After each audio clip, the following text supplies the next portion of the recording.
creo que, bueno, para nosotros es un honor y es un privilegio. Pues creo que una de las personas que más entiende sobre la cultura del cine japonés, desde sus orígenes y sobre todo sobre una cosa que nos fascina, que es el cine mudo, ¿no? Y ella, pues, aparte de su tesis, que sí, Ahí está, ahí está, no sé qué va a ser, pero increíble, ¿no? Pues yo creo que es una de las grandes referencias que tenemos en nuestro país sobre la cultura de Japón, sobre todo ya decimos desde sus orígenes. Bueno, pues Nieves es licenciada en estudios asiáticos, especialidad en Japón por la Universidad Nacional de Madrid. Y bueno, ha tenido una estancia de investigación bastante completa, ¿no? En la Universidad de Waseda en Tokio. Y en estos momentos, como os decía, se encuentra redactando su tesis doctoral sobre los orígenes del cine japonés. Bueno, la idea un poco de esta conferencia era que, como vamos a tener el lujo y el privilegio de contar por primera vez nuestro país con la representación original del cine mudo, ¿no? Con el Katsuben Lensi, que Coruña va a ser un poco pionera, ¿no? Bueno, va a ser realmente pionera. En ese sentido, nos parece interesante completar, ¿no? Completar lo que era la exhibición, ¿sabes?, de la película y de la narración en vivo, más la publicación en directo, que va a ser el miércoles, ¿no? En el Teatro Rosalía, os recuerdo, no os lo perdáis porque luego os presenté. El 4 de junio es el miércoles, el Teatro Rosalía a las 20:30 horas. Pues nos parece muy interesante tener un poco ese privilegio, pues contar con Nieves, para que nos adentrara de una manera casi, digamos, pues también privilegiada en cuáles son sus orígenes, qué significa realmente una expresión, por qué está despreciada, ¿no? Y por qué el cine mudo en Japón como tal nunca fue. Eso es. Entonces os dejo con ella y os agradezco.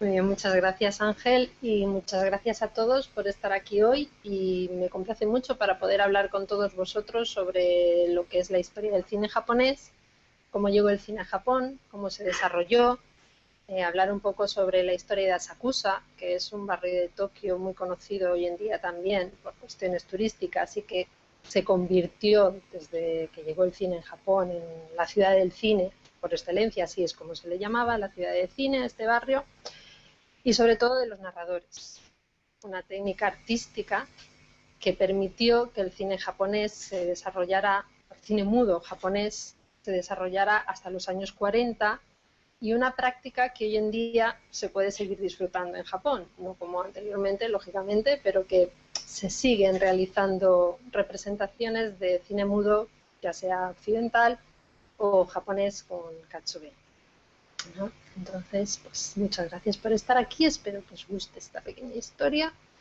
Vamos a empezar.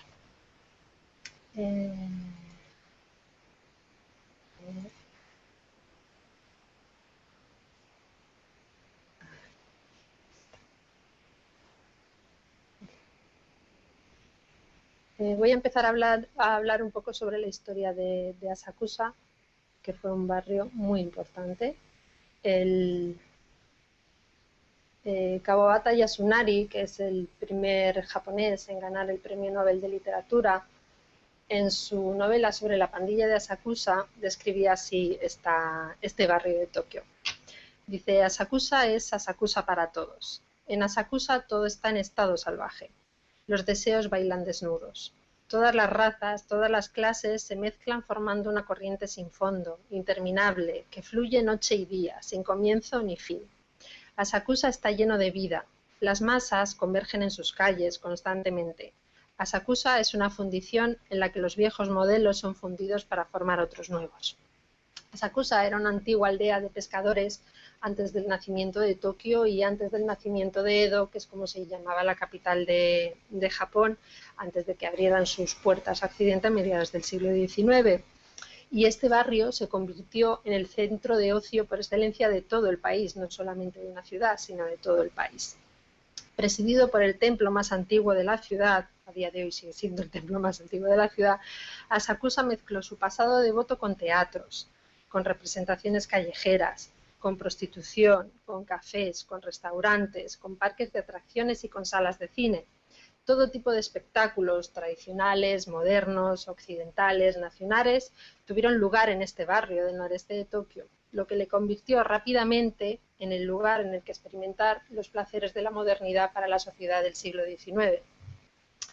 Asakusa, bueno, aquí podéis ver unas imágenes pues, de los prostíbulos que había en Asakusa, de la calle de los teatros, del primer panorama de Hanayashiki, que era un parque de atracciones muy conocido.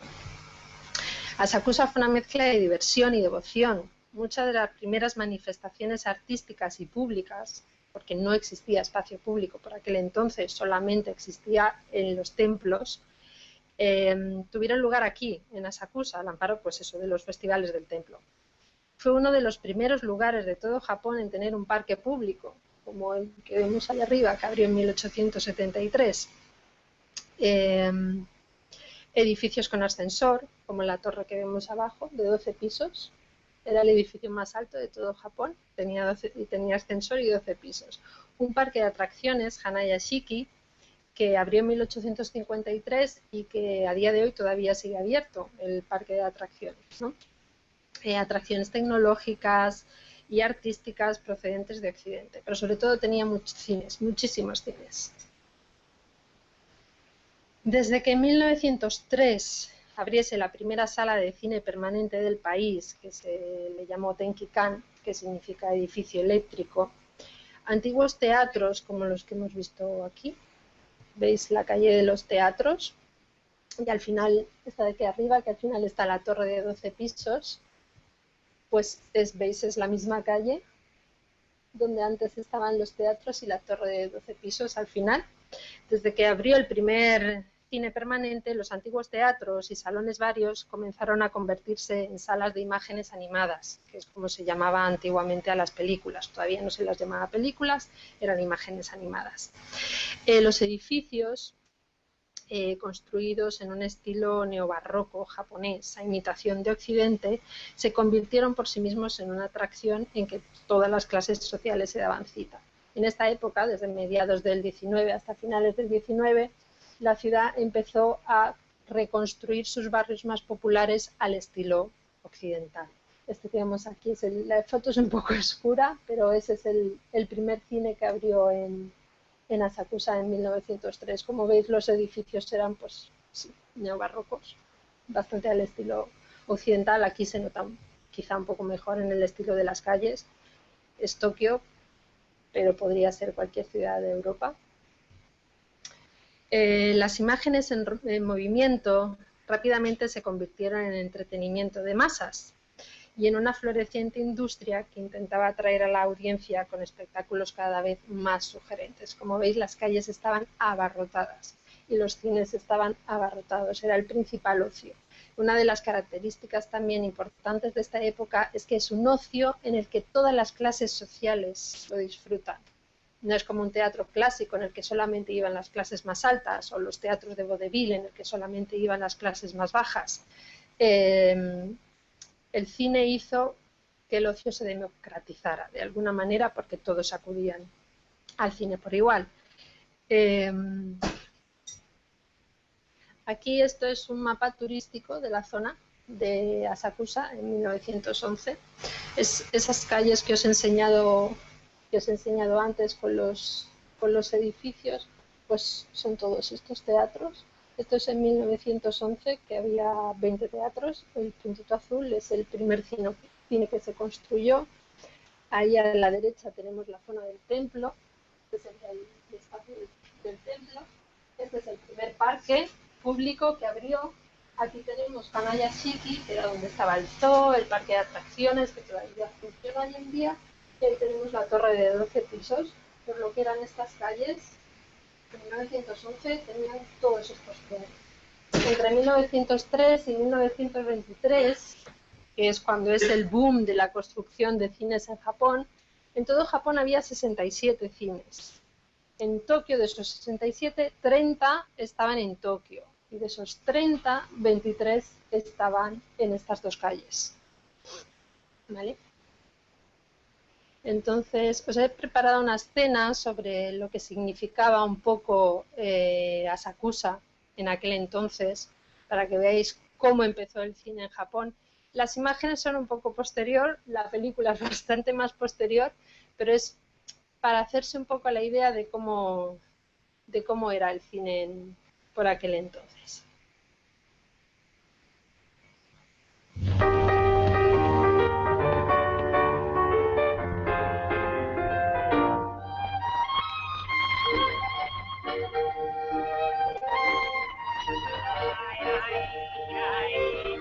この空には星の乱れ、緑の地は花吹き。千三万楽春たけて春や春、春南方の老婆。活動写真の暗闇にいつしか咲いた恋の花。ああ、青春の思い出は花の東京は浅草公園。1930年活動から映画へ。映画は日本の、いや世界中の民衆にとってまさしく娯楽の王者だったのであります。はい、どうもありがとう。お姉ちゃん、名前なんちゅうの？あんた活動見に来んの？それとも私と顔見に来んの？お前の面に決まってるわよ。お天にキャラメル。お姉ちゃん、何人だって。映画は帝国館、松竹蒲田作品。娘心は強くのある。花咲けば鳥深い、花散れば人は。浮世とはいえ人の世の定め。なぜかくも儚きや、なぜかくも。大化功労土俵並べる大都会の船橋。駅なな姫に世を川ぶを、あるうなぎ屋塗り会であります。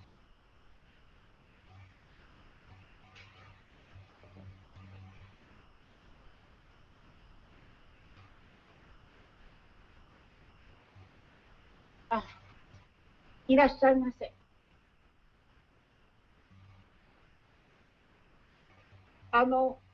いつもの上2人前頼むよ。Esto es para que ubicar un poco el contexto donde debemos ubicar lo que es la figura principal de la que vamos a hablar, que es el Kachuben, narradores del silencio, también conocido como Benshi. Se conoce más o menos igual, Kachuben dependiendo de las zonas, la zona sur Kachuben, la zona norte Benshi, pero es la misma profesión. Las primeras máquinas que llegaron a Japón fueron el kinetoscopio de Edison en 1896. Al año siguiente se importó el vitascopio y el cinematógrafo. Las primeras demostraciones se realizaron en la ciudad de Kobe, que era por aquel entonces el único puerto que había abierto para comerciar con Occidente. Entonces desde Kobe se hicieron varias representaciones en Osaka, en Kioto, en varias ciudades, Yokohama, hasta llegar por fin a Tokio. El problema que tenían en Tokio era que los aparatos funcionaban eléctricamente, con lo cual no podían presentarlos todavía en Asakusa, que era el barrio de ocio por excelencia, porque no estaba electrificado, con lo cual tuvieron que hacer la primera presentación en un teatro que era nuevo, que se llama Kinki-kan, que es reciente construcción y que estaba electrificado. Aquí podemos ver, bueno, la imagen de abajo es una idealización de la época es un recorte de prensa de cómo fue la presentación en Kioto. Ese es otro recorte de prensa del cinematógrafo. Esta fue la presentación del vitascopio de Edison en Tokio del Kinki-kan y algunas de las imágenes que se pudieron ver por primera vez, ¿no? Las primeras explicaciones que se dieron en japonés de estas máquinas y de estas imágenes fueron hechas por reconocidos narradores de Gidayu. Los narradores de Gidayu son los narradores que se usan en el teatro de marionetas, que también se llama bunraku, y también usaron actores de kabuki, porque era lo más cercano que ellos conocían para narrar las imágenes eran las personas que se dedicaban a narrar el teatro, porque el teatro también se narra.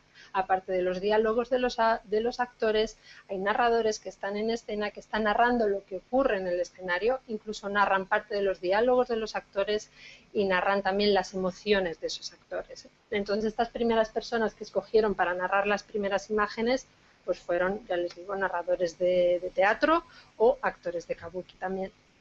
Cuando dichas máquinas llegaron a Asakusa no existía tendido eléctrico, por lo que en algunos salones se las tuvieron que ingeniar modificando los motores eléctricos con dispositivos de gas que dificultaba la visión, pero que permitió disfrutar de las primeras imágenes en movimiento. Incluso hay anécdotas en las que las proyecciones, como no sabían bien cómo funcionaban, se proyectaban desde detrás de la pantalla en vez de delante de la pantalla, ¿no?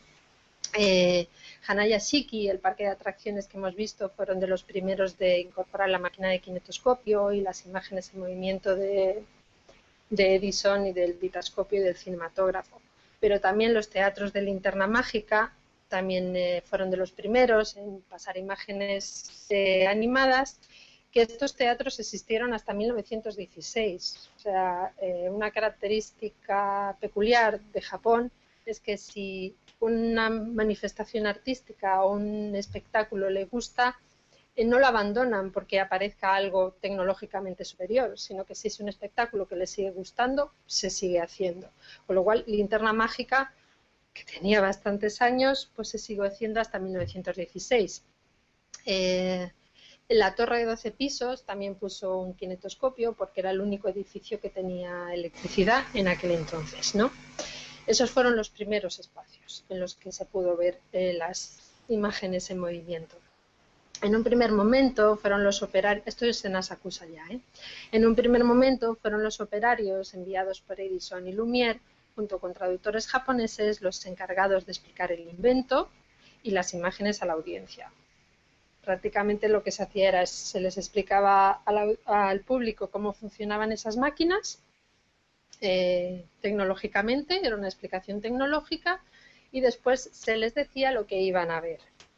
Pero esas cintas eran tan cortas, porque no duraban más de 3 minutos, que los empresarios empezaron a idear nuevas atracciones con el fin de atraer a más público. Contrataron actores de teatro y gentes del espectáculo para narrar esas cintas de 2 o 3 minutos que, acompañados de música en directo, alargaban el espectáculo. Lo hacían más atrayente y podían cobrar un precio más elevado por las entradas. Esas máquinas no eran baratas, eran bastante caras y la gente no iba a pagar un precio elevado por un espectáculo de 3 minutos. Con lo cual, tanto los importadores como los empresarios tenían que alargar de alguna forma el espectáculo para que les fuera, vamos, para que poder pedir ese precio por las entradas. Entonces empezaron a idear cosas, espectáculos de teatro, antes y después de las escenas, músicas en directo, bandas en directo, con instrumentos occidentales también, para atraer todo lo que sonaba occidental, atraía al público. Dos hechos a destacar en estos momentos son, uno, que se comienzan a importar en 1897 las primeras máquinas de filmación Gammon por una empresa de fotografía de Tokio, y dos, que en 1900 una compañía encargada de los espectáculos de linterna mágica en Asakusa, la Yoshizawa Soten, empieza a importar el cinematógrafo en 1897, pero en 1900 empieza a crear sus propias cámaras de proyección. Han cogido la tecnología que ha venido de Occidente y han empezado a producir sus propias cámaras y sus propios proyectores. Esta compañía será muy importante en el desarrollo de la cinematografía nipona, puesto que fue la encargada de construir el primer cine, que es el Denkikan, que es esa imagen tan oscura que hemos visto antes, pero el aspecto del cine era ese. El primer estudio de rodaje, que se construyó en 1908 y que era completamente de cristal, y porque fue una de las primeras empresas que formaron parte en la creación de los estudios Nikatsu, que son unos estudios que tienen más de 100 años, unos de los más antiguos y que todavía a día de hoy funcionan en Japón.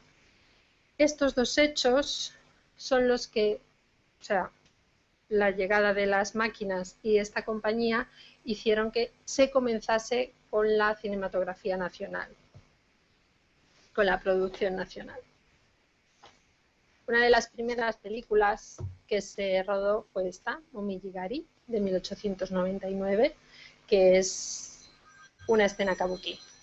Básicamente es una pieza kabuki muy conocida y se decidió rodar esta pieza como inicio de la cinematografía japonesa, ¿no? La compañía Yoshizawa, que hemos visto antes, viendo el gran interés que demostraba el público japonés por las imágenes en movimiento, decidió importar films que permitieran un total de 2 meses de proyección continuada, lo cual le llevó a la necesidad de construir un local permanente en el que proyectar dichas cintas. Y así es como apareció el Denkikan, el cine que hemos visto antes. En el mismo lugar en el que que anteriormente habían tenido un local para la linterna mágica, construyeron un moderno edificio totalmente electrificado, y una anécdota que se cuenta es que como lo novedoso era su aspecto occidental y que está totalmente electrificado, dentro del cine había una clínica de rayos X. Para aprovechar la electricidad tenían una clínica de rayos X, y también se hacían shows de rayos X en aquella época en Asakusa. Hay un antiguo presentador de rayos X que por culpa de una y otra vez y una otra vez y una otra vez de presentar los rayos X, le tuvieron que cortar los 2 brazos y se convirtió en Katsuben, porque no podía seguir presentando su máquina de rayos X, ¿no? Pues dentro del cine pusieron una máquina de rayos X, una clínica de rayos X. En aquellos tiempos cualquier mecanismo electrónico proveniente del extranjero atraía la atención del público, y si el objeto estaba enmarcado en edificios de estilo occidental, pues la audiencia se sentía todavía más atraída, puesto que podía experimentar el ambiente exótico de Occidente. Las primeras imágenes rodadas en Japón son muy parecidas a las primeras imágenes que se rodaban en Europa, que eran escenas callejeras de Asakusa, sobre todo, de los barrios cercanos, los bailes de geishas, escenas de teatro kabuki. Eran imágenes que estaban asociadas a las postales que por aquel entonces se podían comprar, que la postal está muy de moda en aquel entonces, y eran más o menos, pues, bueno, estas en concreto son de Lumière y de Edison, de las primeras que se rodaron antes del siglo XX. Pero el primer boom realmente nacional lo trajo consigo la guerra entre Japón y Rusia en 1904 y 1905. En esa guerra Japón venció a Rusia, fue todo un acontecimiento, puesto que era la primera vez que un país oriental peleaba contra una potencia europea, y venció. Entonces eso hizo que se desarrollase mucho el cine bélico y el cine nacional. Hasta ese momento la mayoría de las imágenes que se proyectaban eran films importados de Estados Unidos y Francia, donde la guerra de España contra Estados Unidos también fue todo un éxito en las salas de proyección de Japón, por cierto. Pero eran escenas sencillas de corta duración, y el público empezaba a estar cansado de esas mismas imágenes que se repetían una y otra vez. El conflicto bélico desató el fervor patriótico, y el público comenzó a demandar cintas nacionales en las que pudieran admirar la valentía de sus tropas y el fragor de la batalla entre rusos y japoneses. Muchos actores por aquel entonces aprovecharon la ocasión, y había tantas películas sobre la guerra entre Rusia y Japón que los actores se vestían de militares y narraban las escenas que les llegaban de guerra. La misma empresa Yoshizawa, que hemos visto antes, fueron de los primeros en enviar equipos de rodaje al frente de batalla para cubrir la necesidad de cintas bélicas. Estamos hablando de 1904-1905.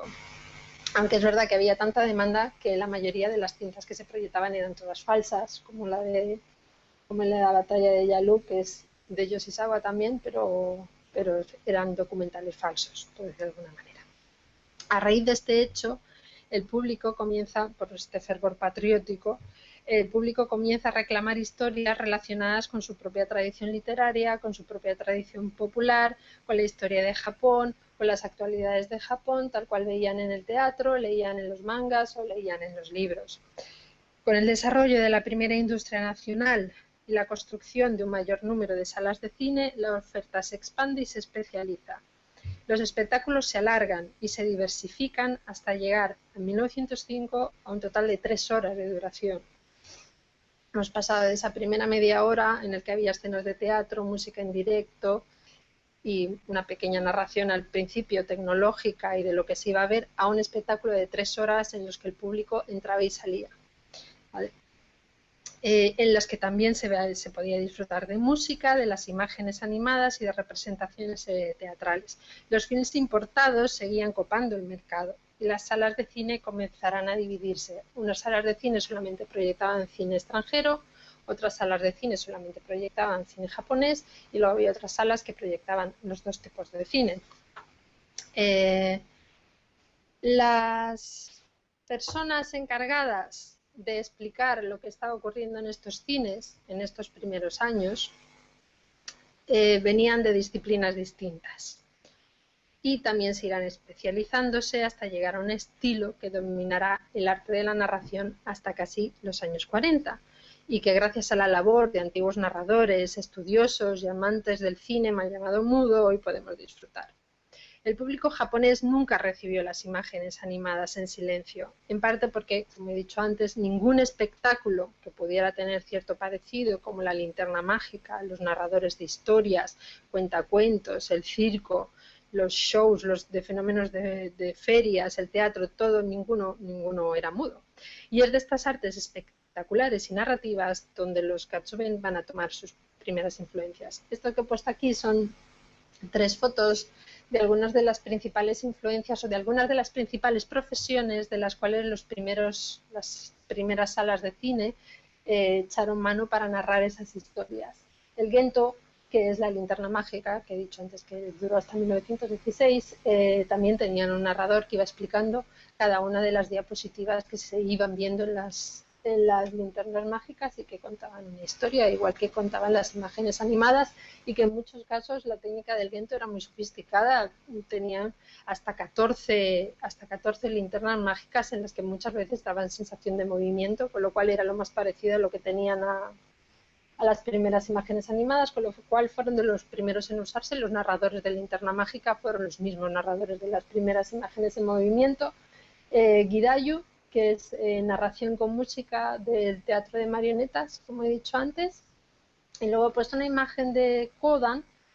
Kodan, Rakugo son un estilo de narración cómica que se hace en Japón a día de hoy también, que suelen ser monólogos o diálogos cómicos sobre temas de actualidad. Entonces, cuando la película era occidental o era moderna o era una comedia, solían usar narradores, este tipo de narradores más cercanos a lo cotidiano, a lo cómico, que les era más cercano, mientras en historias más tradicionales o historias más históricas usaban un método de narración pues al uso más histórico también. La labor de estos narradores hasta llegar al Katsuben se puede dividir básicamente en 3 etapas. Hay una primera etapa que es la de aparición, una segunda etapa en la que experimentan con diferentes técnicas y una tercera etapa que es la de consolidación. Vale. En esta primera etapa, el arte de la narración era una mezcla de las técnicas existentes con grandes dosis de improvisación.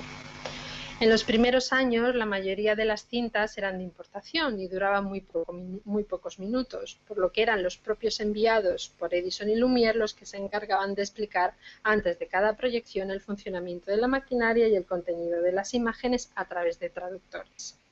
Pero debido a la rápida expansión del nuevo divertimento y que los operarios occidentales iban a Japón por un tiempo muy limitado, pronto los japoneses del mundo del espectáculo comenzaron a hacerse cargo de estas explicaciones básicas que se daban antes del visionado, nunca durante, para que el público pudiera disfrutar mientras veía las imágenes de la música en directo. Los primeros en dedicarse a esta narración básica, pues como he dicho, fueron sobre todo los de linterna mágica, teatros, cuentacuentos y actores. No había una metodología clara ni un maestro a quien seguir. Los estilos dependían de la zona y de las personas que ofrecían sus habilidades al servicio de las imágenes. Si tú contratabas a un narrador de linterna mágica, sabías que ese iba a ser el estilo. Si contratabas a uno de teatro de marionetas, iba a ser un estilo mucho más sofisticado y con un lenguaje mucho más complicado, ¿no? Durante los primeros 10 años de llegada de las imágenes en movimiento, la competencia era grande y el precio de la maquinaria muy alto, por lo que los teatros y las barracas de feria peleaban por ofrecer un espectáculo atrayente y con una duración más prolongada que los escasos 3 minutos que duraban las primeras cintas. En estos primeros años el espectáculo tenía una duración aproximada de 30 minutos, estamos hablando del 1896 a 1908. Y formaba parte de otras atracciones, como la instalación de proyecciones que había en la torre de 12 pisos o las que había en el parque de atracciones de Hanayashiki. Pero con la aparición de las primeras salas permanentes, el boom de películas por el conflicto bélico y la aparición de empresas dedicadas exclusivamente a la importación de filmes extranjeros, el mundo de las imágenes en movimiento fue adquiriendo su independencia de las otras artes y sus propios modos de representación. De la misma manera, comenzaron a aparecer los primeros profesionales en dedicarse exclusivamente a la narración de las imágenes. Uno de los primeros narradores en especializarse, y el que es conocido hoy en día como el padre de todos los katsuben, es Ueda Hotake. Antes de dedicarse a narrar imágenes, era un maestro de ceremonia de circos occidentales que llegaban a Japón. También fue Gidayu y fue el elegido para hacer la primera presentación en Kobe en 1897 del Vitascope de Edison. Acompañado por música de shamisen, que es un tipo de instrumento de cuerda parecido al laúd, y con una cadencia típica del teatro de marionetas, que estaba cargada de vocaciones y sentimentalismos, fue una de las técnicas más extendidas en esa época. Debido a esa mezcla de disciplinas, el circo y el teatro clásico, su trabajo como narrador fue muy solicitado, e incluso durante un periodo de tiempo se dedicó a formar a otros profesionales de la narración en ese estilo ampuloso, parecido al del teatro, aunque por cuestiones familiares abandonó pronto la profesión de narrador. Pero la gran estrella de esta etapa será el actor, el empresario y posterior katsuben Komada Koyo. Conocido con el nombre del señor Exageración por el grandilocuente estilo de sus narraciones, fue un pionero en la historia del cine japonés. Este señor era empleado en una agencia de publicidad de Tokio y participó en la producción del supuesto primer film japonés que hemos visto, que era Momijigari, lo que le hizo interesarse mucho por el mundo de las imágenes animadas. Con este interés creó una de las primeras compañías itinerantes de todo el país, con el que llevó el cinematógrafo por el Japón rural, que todavía no conocía el cine. El hecho de incorporar en sus narraciones los dialectos locales de la zona y vestir ropas occidentales, algo que era bastante extraño fuera de Tokio, le supuso un éxito de público, lo que le permitió crear en 1924 una compañía de importación de films extranjeros y abandonó el arte de la narración. El estilo de Komada Koyo y su vestimenta occidental se convirtió en el modelo a seguir para la narración de las cintas occidentales en esta primera etapa. Era un estilo más directo, con un lenguaje más plano, más moderno, que todo el mundo conocía bien. También iba a las zonas rurales, intentaba comprender el dialecto de cada zona rural y vestía con una ropa occidental que se va a quedar ya como el estilo de ropa que visten los katsuben hoy en día. Incluso van vestidos con frac, aquí se le ve con abrigo, pero en teoría lleva un frac. Su estilo más cercano al kodan y al rakugo, los monólogos cómicos que hemos visto antes, mezclado con el charlatán de feria y presentador de vodevil, encontrará muchos seguidores, sobre todo entre los fans de todo el occidental. Fuera de las ciudades, rara vez se proyectaban films extranjeros, por lo que el repertorio de Komada Koyo atraía a la vez a un público intelectual que otorgaba mayor prestigio a las imágenes occidentales, así como a las personas capaces de narrar lo que estaba ocurriendo, puesto que le suponían un conocimiento de Occidente que no todo el mundo tenía, y la población rural, atraído por lo exótico de las imágenes de Occidente, le encantaba este tipo de interpretación. Una de las razones por las cuales Komada Koyo ha pasado a ser un nombre básico en la historia del cine japonés se debe a que, para alargar el tiempo de sus espectáculos, empezó a comentar lo que ocurría en escena durante la proyección. Eso no se había hecho nunca, lo comenzó a hacer él. Anteriormente solo se explicaba al principio y el resto era música, pero él empezó a narrar las historias durante la proyección y al final, y de vez en cuando usaba palabras en inglés, lo cual le hizo muy famoso. Hasta ese entonces lo normal era, pues eso, hacer únicamente los comentarios del principio, que se llamaban maesetsu, que siguió siendo la parte más importante de la narración del katsuben, que duró hasta más o menos 1915, 1917.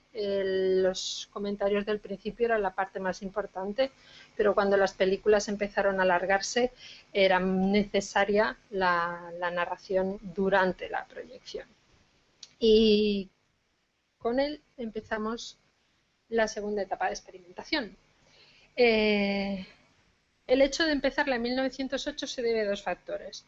Uno es el que hemos apuntado anteriormente, referencia a la inclusión de narración durante el film, que comienza con Komada Koyo en esa época, y el segundo es la aparición en prensa por primera vez del anuncio del acompañamiento narrativo que va a acompañar el film. Hasta ese entonces solamente se publicitaban las películas, no se publicitaba la persona que iba a narrar las películas, pero a partir de 1908, hasta ahora, a día de hoy, que no se ha encontrado otro recorte de periódico, es cuando se incluye por primera vez el nombre de la persona que va a narrar el film.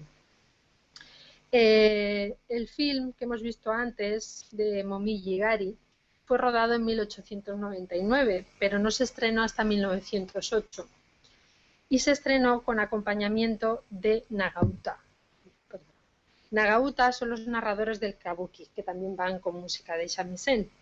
Y se estrenó esa película también en el Teatro Kinkikan de Tokio. Debido a la fama de sus actores, dos reconocidos intérpretes de kabuki que habían fallecido ese mismo año, los exhibidores querían convertir la experiencia de ir al cine en un espectáculo con calidad teatral que sirviera como un homenaje a esos dos actores. Cuando rodaron esa película en 1899, insistieron en que fueran esos dos actores de kabuki, que eran los mismos que hacían la obra de teatro. Ellos no querían, entonces solamente accedieron bajo la condición de que la película solo se podía proyectar cuando los dos muriesen. Curiosamente, los dos murieron el mismo año, en 1908, y pudieron por fin estrenar esa película. Este hecho, además, coincide con el auge de la producción nacional. Después del boom del cine bélico y el cansancio por la simplicidad de las cintas importadas, el público comienza a demandar historias conocidas y espectáculos más largos. La mayoría de estas primeras cintas serán escenas sacadas del repertorio kabuki de la historia del país, que eran bien conocidas por el público asistente y que adquirirían el nombre de Jidaigeki. Jidaigeki significa cine de época, por hacer una traducción rápida. Las salas del cine anunciaban sus films como obras filmadas, y los nombres de los Nagauta, los narradores de kabuki, que iban a acompañar a las proyecciones, al ser obras históricas basadas en obras de kabuki, usaban a narradores que también trabajaban para el teatro kabuki. El hecho de incluir este tipo de narración solemne y cercana al teatro marcará el inicio de la etapa de experimentación, que es un estilo parecido al que Ueda Hoteiken, el primer Katsuben conocido, sofisticado y llenos de sentimentalismos, estaba dando. Pero al igual que los films japoneses aumentaban en tiempo y en complejidad, los films importados de Occidente también, y las técnicas usadas cercanas a las teatrales no servían para narrar los films. Si venía un film de Occidente, este tipo de narración tan sofisticada no les servía para narrar las películas que venían de Occidente. Y también porque en esta época se dio una renovación en la escena teatral japonesa, que estaban influenciados por las nuevas vanguardias literarias que venían de Occidente también, por lo cual no todas las obras que se convertían en imágenes animadas respondían bien al estilo del Nagauta, al estilo del kabuki, que era más apto para obras históricas y tradicionales que para las nuevas piezas ambientadas en un Japón moderno y realista, como son estas películas que se denominaban Gendaigeki o cine moderno. Para el cine de Gendaigeki y el cine occidental, los exhibidores comenzaron a probar con diferentes formas de acompañamiento narrativo hasta que fue emergiendo un método dominante que dará paso a la etapa de consolidación. De entre todas las técnicas que se usaron para el Gendaigeki y para el cine occidental, unas de las más usadas y que finalmente dará forma final al Katsuben, tanto para el cine Jidaigeki de época como para el cine Gendaigeki como para el cine occidental, fue la técnica conocida como Kowairo, que se puede traducir como coloratura de voces. Los Kowairo, o imitadores de voces, eran un divertimento que había sido muy popular en una época anterior a la apertura de Japón a Occidente y que al público le seguía gustando por su talante cómico. La técnica consistía en un grupo de actores que imitaban las voces de los personajes que aparecían en la pantalla, guiados por los textos que les proporcionaban las productoras o las casas importadoras. Las películas iban siempre con un guión que narraba el contenido de la película y algunos de los diálogos que eran lo que los narradores usaban. Interpretaban los diálogos. O bien los interpretaban detrás de la pantalla para que nadie les viera, o bien se ponían a un lado del escenario. Y en esta época se empezaron a contratar también mujeres y niños para hacer los coros de voces cuando lo requerían. Los personajes protagonistas solían ser interpretados por los kawairo más hábiles o por narradores famosos provenientes de otras disciplinas, que también ambientaban el film con la narración anterior a la proyección. Del resto de la historia se encargaba el grupo de kawairo. En una película tenías 5 personajes, 2 protagonistas, pues los 2 protagonistas lo hacían los kawairo más hábiles y el resto pues lo hacían el grupo de kawairos desde detrás de la pantalla. Normalmente el grupo está detrás de la pantalla y los kawairo más importantes se quedaban delante de la pantalla. Otra de las técnicas también muy importantes en esta época de experimentación fue la denominada Rensageki, que se puede traducir como drama encadenado. Emergió con los films bélicos y consistía en una mezcla de proyecciones y representaciones teatrales. Fue muy popular desde 1910 hasta bien entrada la segunda década del siglo XX y exclusiva para los films japoneses. Lo siento, no tengo ninguna imagen de Rensageki. Fueron muy populares porque en la mayoría de las ocasiones eran los mismos actores que salían en la pantalla, eran los que interpretaban en escena también la parte teatral, eran los mismos actores. Cuando no actuaban en escena, se situaban detrás de la pantalla e interpretaban los diálogos de sus personajes como hacían los kawairo. Una de las particularidades de esta técnica es que no provenía de ninguna disciplina teatral, sino que es pura experimentación con el nuevo medio. Es de esta mezcla de disciplinas de donde se va a ir formando la narración del que hoy conocemos como katsuben. Los primeros katsuben se fueron especializando en un tipo de narración acorde con los films proyectados. Por ejemplo, para films importados, un solo narrador era suficiente. Ponía las voces a 2 o 3 personajes y a la vez explicaba el contexto de una historia que solía ser desconocida para la mayoría de los espectadores. Sin embargo, para las películas japonesas, la forma dominante de narración hasta mediados de la segunda década del siglo XX consistía en el uso de un grupo de kawairo que otorgaba la espectacularidad necesaria y esperada por un público conocedor del argumento. El katsuben más importante de esta etapa de experimentación fue Somei Saburo. Fue el primer narrador contratado como plantilla fija en el Denkikan, el primer cine de Japón. Y antes de convertirse en la estrella que fue, trabajó como actor en diversos espectáculos en Asakusa, como el Panorama y el Travelogue que había dentro del parque de atracciones de Hanayashiki. Estaba especializado en films extranjeros. Su estilo moderno y alejado de la ampulosidad de los narradores que provenían del teatro le granjeó una gran fama entre las mujeres y los niños, que eran los principales clientes de los cines por aquel entonces. A diferencia de otros narradores que se limitaban a describir lo que ocurría en pantalla, el estilo realista de Somei le permitía captar a la perfección los matices de cada personaje y comunicarlos a la audiencia. Fue la primera gran estrella del cine japonés y también el primer katsuben en ser grabados en disco de 78 revoluciones que los espectadores compraban en el mismo cine, se llevaban a casa y luego lo volvían a escuchar. Y con él llegamos a 1914 y a la etapa de consolidación. En 1914 el cine ya era toda una industria a nivel internacional y a nivel nacional también, y el principal ocio de la población japonesa. Los mayores estudios de la época, la Nikkatsu, que se había formado en 1912, comenzó a producir y a importar activamente. Además, dignificó una profesión, la de director y guionista, que hasta entonces habían permanecido siempre en la sombra. El cine dejó de ser una atracción de feria y el número de personas del mundo del espectáculo que quería dedicarse a narrar films aumentaba cada día, puesto que se habían convertido en personajes muy populares, por encima de la fama de los actores. De los apenas 300 narradores que había registrados como contratados fijos por las salas de cine en 1910, en 1917 eran 3.000 y en 1927 eran más de 6.000 los narradores que había en Japón.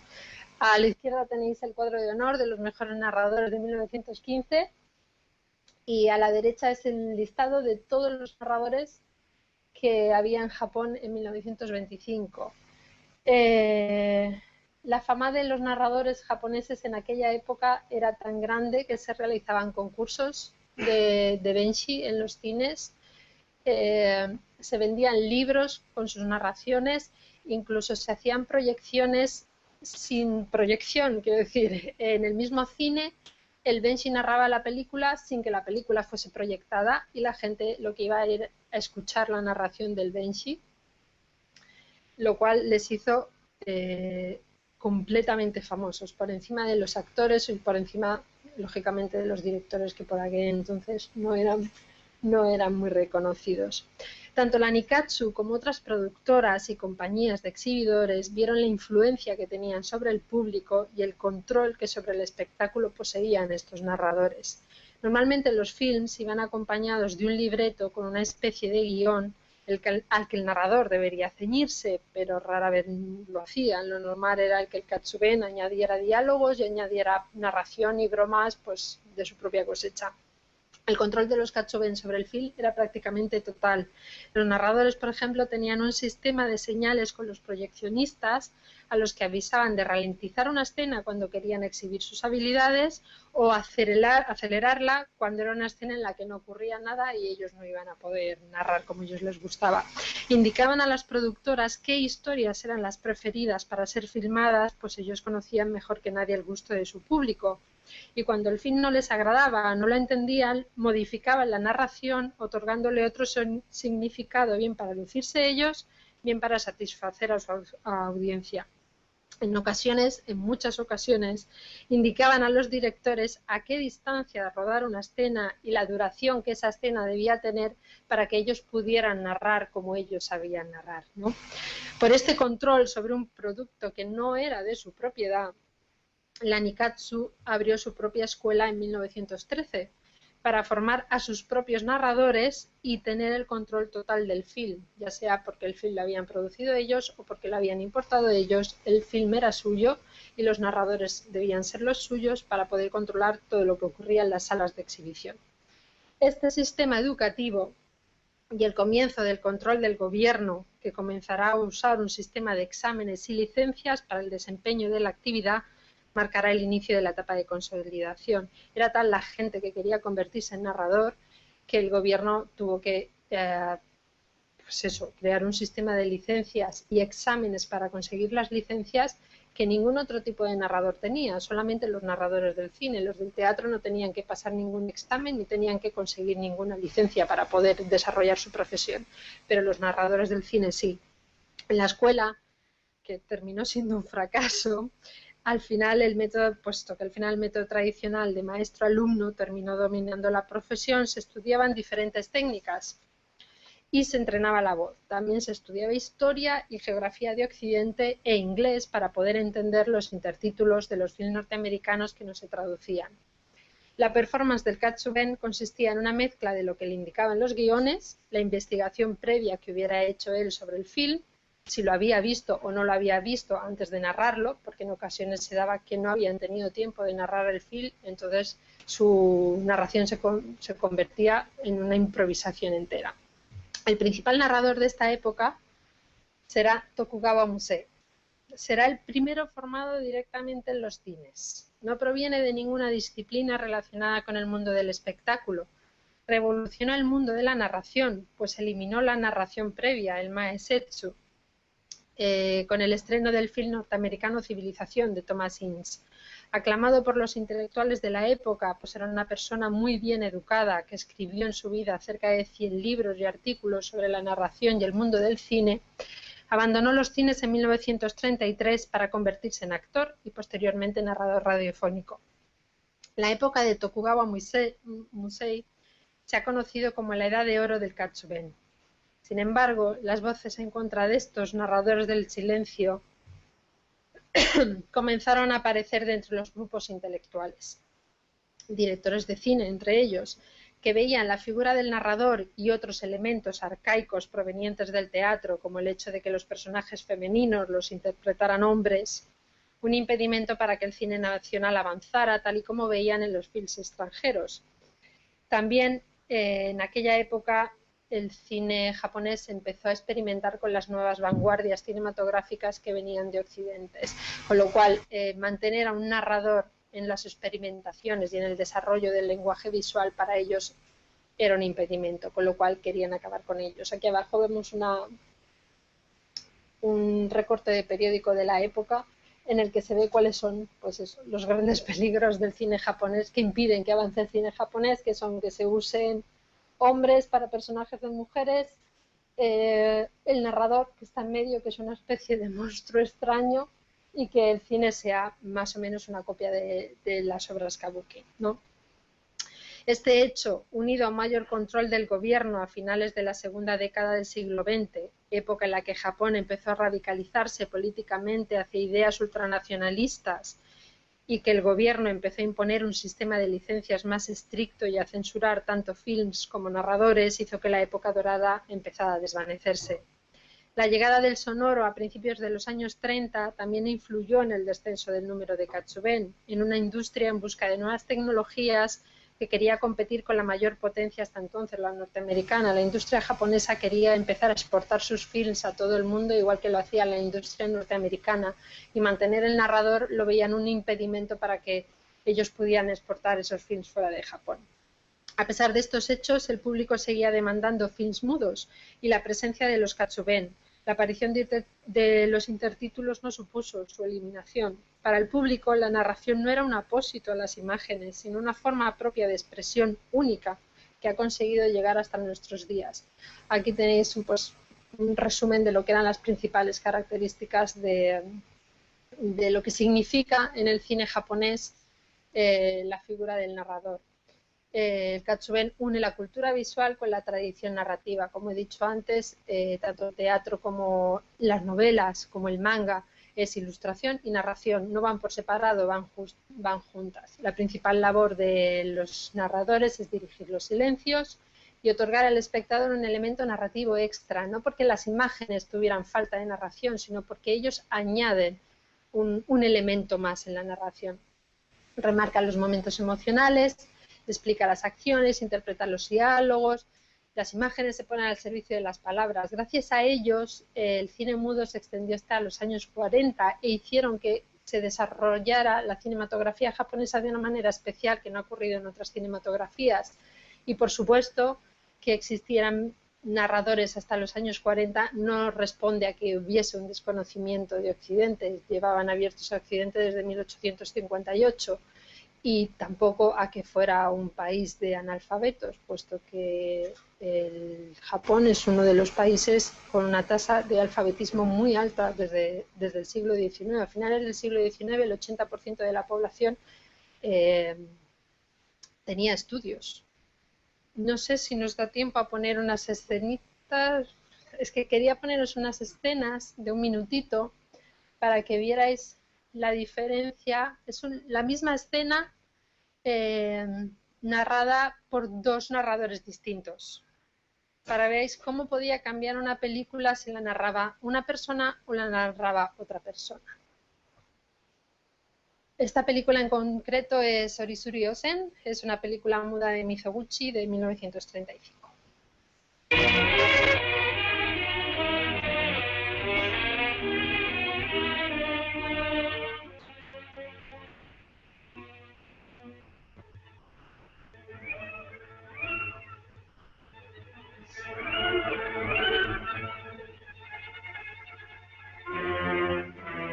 上り下り停電。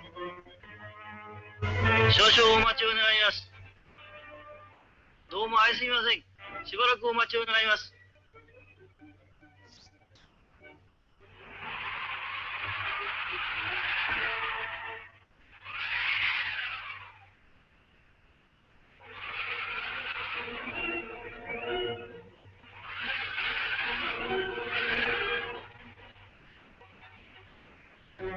上り下り停電。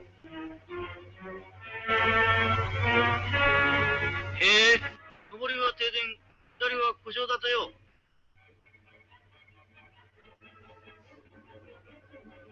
桜ばかりじゃねえや。人間だってこの降りで停電ときちゃしぼんじゃうわ。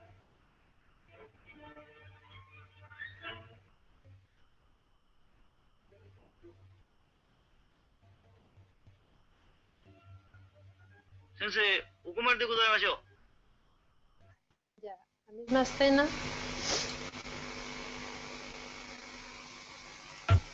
Narrada por otro, en este caso una mujer.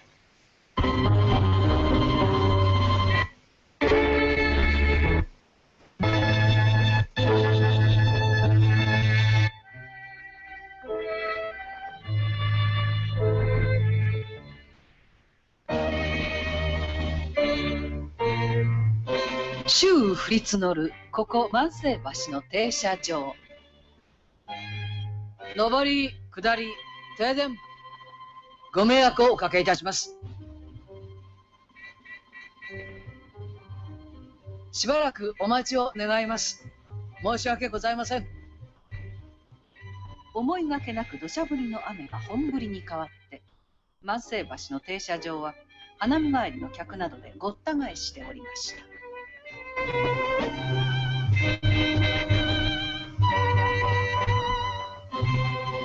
上り下り停電。上りは停電。下りは故障だったよ。嫌になっちゃうな、あったく。桜ばかりじゃねえや。人間だってこの降りで停電ときちゃしぼんじゃ。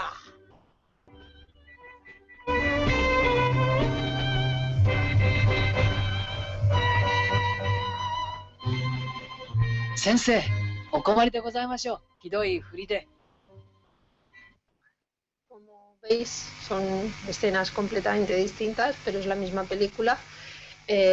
Por eso muchas veces el público repetía una y otra vez la misma película, porque lo que ellos querían era disfrutar de la narración que estuviera haciendo el narrador, que podía ser muy distinta. Y con esto, pues, muchas gracias a todos. Espero que les haya gustado.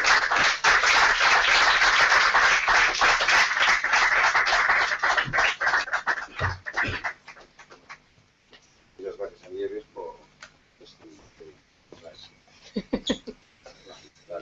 suben. Yo, bueno, no sé si tenéis alguna pregunta. Por favor. Yo creo que sí quería un poco remarcar el contexto, ¿no? Es decir, ya aquí, pues sí tenemos un poco el marco en concreto de lo que vamos a ver el miércoles. Sí. Qué película, qué está, y el narrador que viene, un poco pues... y luego, ya para cerrar, precisamente es como mencionas que se va a proyectar...